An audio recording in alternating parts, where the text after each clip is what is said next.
Hi everyone. हम आज माया fundamentals के यूनिट 4 की क्लास 2 कर रहे हैं। ठीक है। और इसमें हम अपनी पिछली क्लास का ही टॉपिक कंटिन्यू करेंगे, एक्चुअली हाइपरशेड का, जिसमें हम हाइपरशेड के बारे में बात कर रहे थे और उसकी अलग अलग प्रॉपर्टीज़ जो होती हैं मटेरियल में वो देख रहे थे। तो सबसे पहले मैंने यहाँ पे क्या करा है, एक मटेरियल लिया है ब्लिन नाम का। ठीक है। और इसको मैं एक बार रीनेम कर लेता हूँ, यहाँ से राइट क्लिक करके रीनेम। ठीक है। और इसको मैं बॉक्स कर रहा हूँ अभी। ठीक। तो ये मैंने मटेरियल को रीनेम कर लिया। अगर आप यहाँ देखें तो मेरे मटेरियल की कई सारी प्रॉपर्टीज़ आ रही हैं। ठीक है। ये कई सारी प्रॉपर्टीज़ एक्चुअली क्या करती हैं, आपके मटेरियल को कस्टमाइज़ करने में आपको हेल्प करती हैं। ठीक।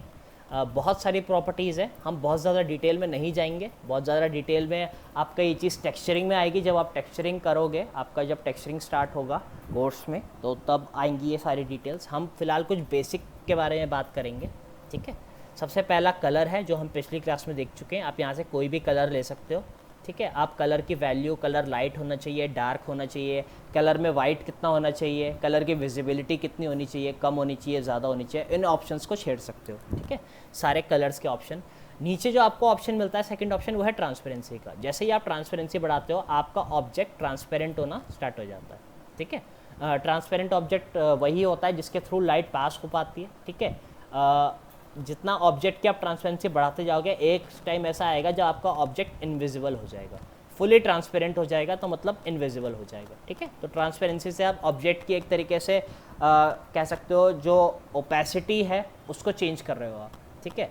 अगर ट्रांसपेरेंसी कम होती है तो आपका ऑब्जेक्ट पूरी तरीके से नज़र आ रहा है। जैसे जैसे आप ट्रांसपेरेंसी बढ़ाते जाते हो, लाइक ए मिरर, जैसे मिरर ट्रांसपेरेंट होता है एक तरीके से। ठीक है। कोई शीशे का कोई ऑब्जेक्ट बना हुआ है, कोई ग्लास या कुछ, तो वो ट्रांसपेरेंट होता है, आप उसके थ्रू देख सकते हो। ठीक है। और जैसे जैसे आप ट्रांसपेरेंसी को यहाँ पे बढ़ाते हो, आपका ऑब्जेक्ट इनविजिबल होना स्टार्ट हो जाता है।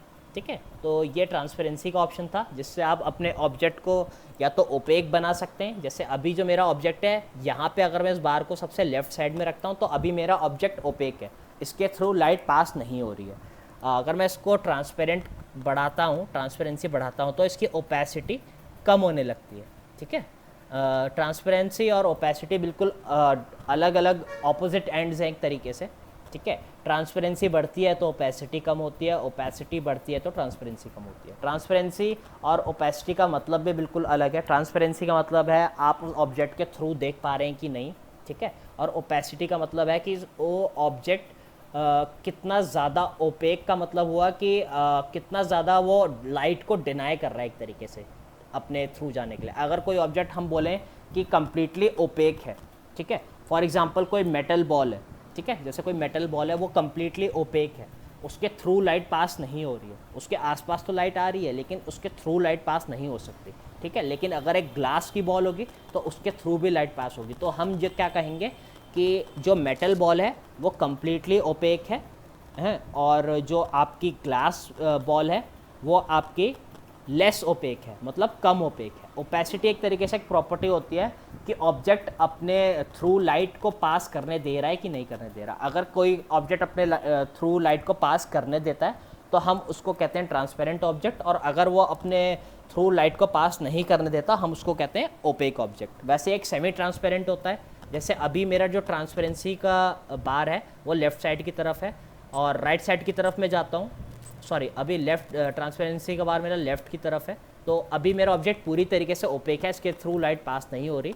जैसे जैसे मैं इस बार को आगे बढ़ाता रहता हूँ, मेरा ऑब्जेक्ट ट्रांसपेरेंट होना स्टार्ट हो जाता है, ओपेसिटी कम होनी स्टार्ट हो जाती है और ट्रांसपेरेंसी बढ़नी स्टार्ट हो जाती है। वैसे जब मैं पीछे लाता हूँ तो ट्रांसपेरेंसी कम होने लग जाती है और ओपेसिटी बढ़ने लग जाती है। सेमी ट्रांसपेरेंट हम क्या कहेंगे, कुछ ऐसी वैल्यू जो ना पूरी तरीके से ट्रांसपेरेंट है ना पूरी तरीके से ओपेक है। जैसे अभी जो इसका आप रिप्रेजेंटेशन देख रहे हो, ये एक सेमी ट्रांसपेरेंट ऑब्जेक्ट है। एक्चुअली आप इसके थ्रू तो देख पा रहे हो, लेकिन इतना क्लियरली नहीं देख पा रहे हो। अगर आप ध्यान से देखो, अगर मैं इसको थोड़ा सा ट्विक भी करता हूँ, आप इसके थ्रू देख तो पा रहे हो, लेकिन पूरी तरीके से क्लियरली नहीं देख पा रहे हो। ठीक है। तो ये सेमी ट्रांसपेरेंट का मतलब हुआ जो ऑब्जेक्ट्स अपने थ्रू कुछ ही अमाउंट लाइट का पास करने देते हैं। मतलब अगर आप इस पर कुछ लाइट डालोगे, इस ऑब्जेक्ट पे लाइट इस पर फोकस करोगे, तो कुछ लाइट तो इसके थ्रू पास हो जाएगी, लेकिन कुछ लाइट इसके थ्रू पास नहीं होगी। तो ये सेमी का ट्रांसपेरेंट का मतलब है, सेमी ट्रांसपेरेंट ऑब्जेक्ट को हम सेमी ओपेक भी बोल सकते हैं एक तरीके से, क्योंकि उसमें भी क्या शो हो रहा है, सेमी ओपेक मतलब वो कुछ आधी चीज़ें तो रोक रहा है, कुछ चीज़ें तो वो पास नहीं होने दे रहा है कुछ लाइट रेज को, लेकिन कुछ लाइट रेज को वो पास होने दे रहा है। ठीक है, तो सेमी ट्रांसपेरेंट और सेमी ओपेक एक तरीके से एक ही चीज़ है, अलग अलग। ठीक है, तो ये सेमी ट्रांसपेरेंट आपका कहीं बीच में आएगा। और यहाँ पे हमारे पास तीसरा ऑप्शन है ambient colour. Ambient colour actually क्या है? एम्बिएंट कलर अगर आप देखें तो ये कलर का लाइट के हिसाब से एक्चुअली आपका क्या कलर आएगा उसको डिसाइड करता है। ठीक है, जैसे मैं एम्बिएंट कलर यहाँ बढ़ाता रहता हूँ, आप देखिए मेरा कलर जो है ब्राइट होता जा रहा है ज़्यादा। तो एक्चुअली एम्बिएंट कलर क्या करता है, आपके कलर को लाइट के हिसाब से आपको दिखाता है कि लाइट अगर आप चाहते हो किस तरीके की चाहते हो। अगर आप यहाँ ध्यान से देखें तो अभी मेरा एम्बिएंट कलर ब्लैक है। ठीक है, एम्बिएंट कलर ब्लैक है। अगर मैं इसको बढ़ाता हूँ तो ये ब्लैक से वाइट की तरफ जाना स्टार्ट हो जाता है, ब्लैक से ग्रे। ठीक है, ग्रे से थोड़ा और लाइट होता है, ऑफ वाइट जाता है, फिर वाइट हो जाता है पूरा। ठीक है, तो एम्बिएंट कलर क्या है कि ऑब्जेक्ट का जो आपका मटेरियल है उसका कलर किस तरीके का है। ये कलर से आप मेरा ध्यान रखना, ये कलर आपका कुछ हद तक एक तरीके से आप इसको कह सकते हो ऑब्जेक्ट की प्रॉपर्टी है एक तरीके से। ठीक है, एम्बिएंट कलर जितना ज़्यादा डार्क होगा उतना आपका ऑब्जेक्ट, आप देखो यहाँ पे शेड जो है ब्लू का शेड चेंज हो रहा है। जब मैं इसको ब्लैक की तरफ करता हूँ तो ब्लू का ही शेड है लेकिन ये डार्कर शेड है। ठीक है, जब मैं इसको आगे की तरफ करता हूँ वाइट की तरफ, ये ब्लू का शेड लाइट होना स्टार्ट हो जाता है। ठीक है, तो एम्बिएंट कलर कुछ इस तरीके से काम करता है, कलर के शेड पे काम कर रहा है। एक्चुअली डार्क रखना है या आपको लाइट रखना है, कलर का शेड जो भी रखना है उसके हिसाब से। यहाँ पे चौथा एक ऑप्शन है, वो बहुत ही ज़्यादा इंटरेस्टिंग है, उसका नाम है इनकैंडिसेंस। इनकैंडिसेंस का मतलब होता है एक तरीके से ग्लो या इल्यूमिनेशन जिसे कहते हैं। जैसे कुछ ऑब्जेक्ट्स होते हैं, जैसे आपने देखा होगा कई सारे ऑब्जेक्ट्स जिनको मार्केट करा जाता है ग्लो इन द डार्क करके, तो एक्चुअली उनमें इनकैंडिसेंस होता है कि ग्लो होता है, एक्चुअली खुद का एक ग्लो होता है ऑब्जेक्ट्स में। ठीक है, तो एक्चुअली ये क्या करते हैं, इनकैंडिसेंस में अगर मैं इस ऑब्जेक्ट का इनकैंडिसेंस बढ़ाता हूँ तो इसका ग्लो बढ़ जाता है एक्चुअली। ठीक है, जो एक तरीके से आप इसको सेल्फ इल्यूमिनेशन भी कह सकते हैं। मतलब इस ऑब्जेक्ट के मटेरियल में खुद ही प्रॉपर्टीज़ हैं अपने आप को इल्यूमिनेट करने की, इसको किसी लाइट सोर्स की ज़रूरत नहीं है।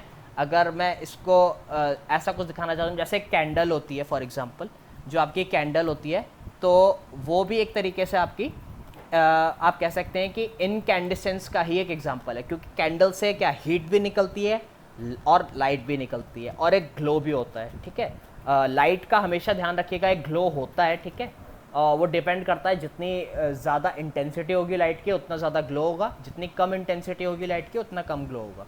तो ये इनकैंडिसेंस एक तरीके से ग्लो का काम कर रहा है कि आपका ऑब्जेक्ट ग्लो करता है कि नहीं करता। ठीक है, अगर मैं इसको कम बिल्कुल यहाँ पे रखता हूँ लेफ्ट पे, तो ऑब्जेक्ट में कोई ग्लो नहीं है। जैसे जैसे मैं इसको बढ़ाता जाता हूँ आप देख रहे हो वाइट की तरफ जा रहा है ये, और एक टाइम ऐसे आता है पूरा बार आगे करने पे ये बिल्कुल वाइट हो जाता है। मतलब अगर ये पूरा वाइट आपको इस तरीके से दिखा रहा है इनकैंडिसेंस में, इसका मतलब अब इसमें मैक्सिमम ग्लो है।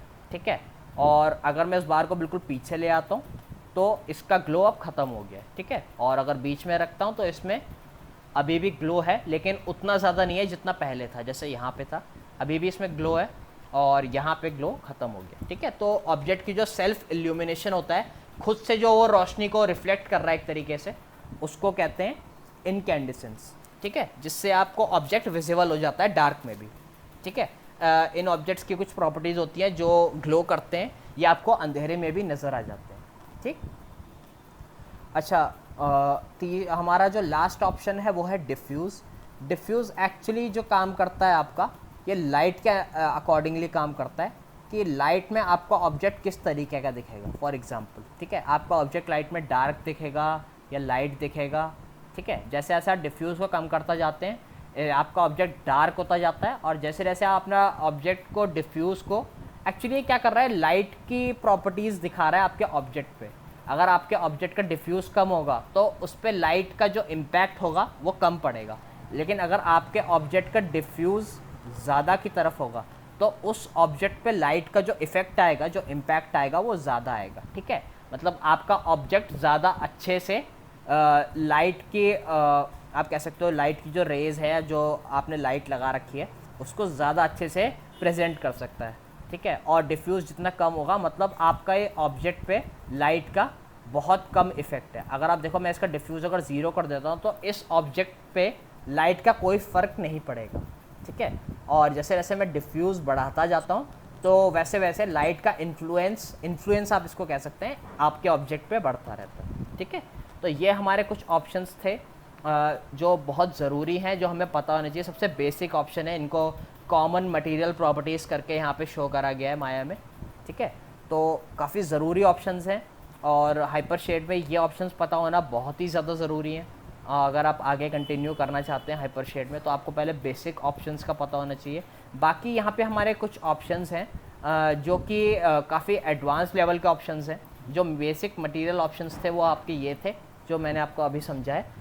ये आपका बाकी जब आप अपना कोर्स करोगे और उसमें आपका टेक्सचरिंग का टॉपिक स्टार्ट होगा, तो बाकी ऑप्शंस भी आपको तब बताए जाएंगे कि एक्चुअली ये ऑप्शंस क्या करते हैं और किस तरीके से हम इनको यूज़ कर सकते हैं। ठीक है, तो आज के लेक्चर के लिए इतना ही। नेक्स्ट लेक्चर में मिलते हैं और कुछ और माया में कुछ और ऑप्शंस देखते हैं और कुछ और टूल्स देखते हैं। तो तब तक के लिए बाय एंड टेक केयर।